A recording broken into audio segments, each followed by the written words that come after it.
جی بولیے. کیا بولوں، آپ لوگ تو اسلام کا بدنام کرنے میں لگے ہیں. اسلام کو بدنام کرنے ہم لگے ہیں؟ بھائی اسلام جیسا ہے ویسا بتاتے ہیں ہم کون ہوتے بھی بدنام کرنے والے؟ اسلام جیسا کچھ بھی ہے بتانے کے لیے یہاں مومنین کرام آتے ہیں، اور جو ہے جو ان کے علماء ہے مفتی ہے وہ گھبراتے ہیں، وہ خود تو نہیں آتے. اب جو آتے ہیں مومنین وہ جو ہے اسلام کیسا ہے، اسلام کو ماننے والے کیسے ہوتے ہیں، یہ سب کچھ جو ہے یہاں بتا کر جاتے ہیں. دنیا ساری دیکھتی ہے ان کو.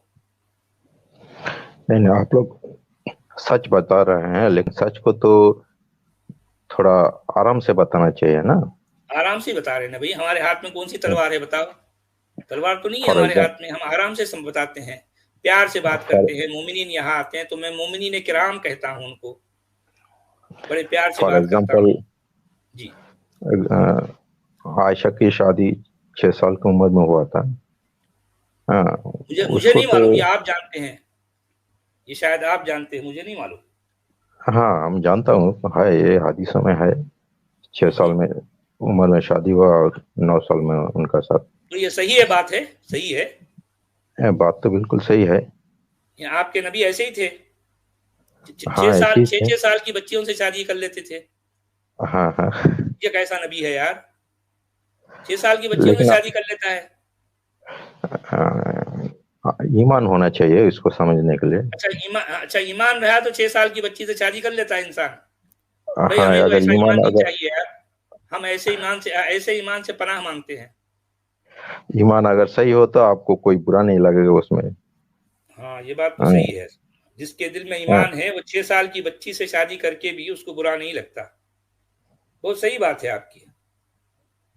بھئی ہمیں تو نہیں معلوم، آپ ہی آ کر ہمیں بتاتے ہیں کہ جو ہے آپ کے نبی نے 6 سالہ بچی سے شادی کی. بھئی ہمیں تو نہیں معلوم تھا، یا آپ آ کے ہاں. اس کو کنفرم کر رہے ہو، نہیں ہے نا؟ نہیں، تب اگر آپ حدیثوں کے میں ہے مفتی جو. حضرات جو ہے، اب آپ کے مفتیان کرام جو ہے اس بات پر مجھ سے ناراض ہیں، مجھ سے کیوں ناراض ہیں مفتی صاحب؟ دیکھیں آپ کے مومنین آ کر خود اس بات کو کنفرم کر رہے ہیں. نہیں نہیں، وہ تو سچ سنا نہیں چاہتا ہے، اس لیے سچ بات تو اسلامک جورسپروڈنس میں تو صاف صاف لکھا ہے، اس کو ماننے میں شرم کیا ہے. ہاں، اچھا ہاں صحیح بات ہے. ہاں ایگزامپل اس کو ماننے میں ان کا شرم کی ضرورت نہیں ہے، بس ایمان کی ضرورت ہے. صحیح صحیح کہہ نہیں رہے ہیں آپ. نہیں، مفتی صاحب کو ایمان نہیں ہے، اس لیے وہ شرم کرتا ہے. ارے بھائی آپ مفتی صاحب پر اتنا بڑا الزام لگا دیے، مفتی صاحب آپ کو بھی جو ہے پتہ نہیں کیا کچھ کہہ دیں گے. میں تو سچ بولتا ہوں، طارق فتح کے اچھا جیسا. اچھا بھائی چلیں، بہت اچھی بات طارق ہے. فتح جو ہے، جو اسلامک جورسپروڈنس میں ہے وہی بولتا ہوں، سچ بولتا ہوں. ہاں تو اس میں چلیے ٹھیک ہے. ہمارا ایمان ہے، اس لیے میں جانتا ہوں جو ہوا ٹھیک ہے. چلیں ٹھیک ہے، اچھی بات ہے، جو ہوا اچھا ہوا. سنیں